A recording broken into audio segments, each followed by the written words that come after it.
Syedrolon puluhan ribu warga Iran memperingati 41 tahun kemenangan revolusi Iran tahun 1979 silam yang dipusatkan di lapangan Azadi Teheran. Selain membawa spanduk, warga juga menyeret boneka Presiden Amerika Serikat Donald Trump.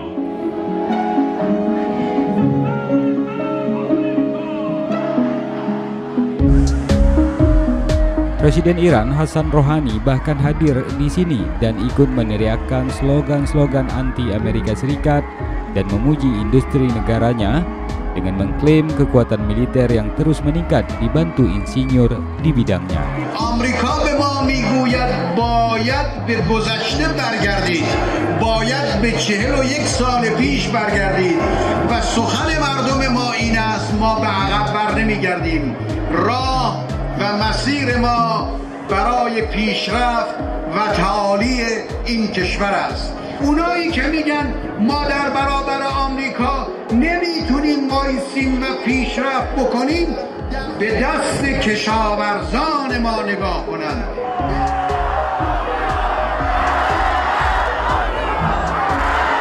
شهید سلیمانی ما هم سردار میدان جنگ بود و هم یک دیپلمات ارشد در مذاکره بود.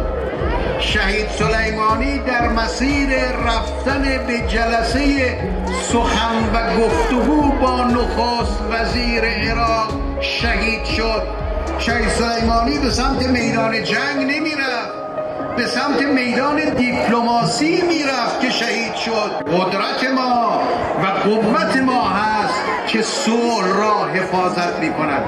نیروی مسلح قوی است که کشور ما را در مسیر صلح نگه میدارد. Rouhani juga mengajak warganya bersatu membela negara dan melawan Amerika. Ia juga menyisipkan pesan agar masyarakatnya memberi suara untuk pemilihan mendatang, yakni pada 21 Februari mendatang. Iran dan AS Syedrolon berselisih sejak revolusi Iran 1979 dan ketegangan di antara mereka sering meningkat. Revolusi 1979 di bawah kepemimpinan ulama Syiah Ayatollah Ruhollah Khomeini yang menyebabkan runtuhnya dinasti Pahlavi 58 tahun di Iran tercatat sebagai salah satu peristiwa terpenting abad ke-20. Konflik Teheran-Washington dimulai ketika kaum revolusioner menyerbu kedutaan besar AS di Teheran dan menuduh Washington mendukung Syah. Ketegangan antara keduanya bahkan makin kuat ketika AS membunuh komandan Iran Qasem Soleimani.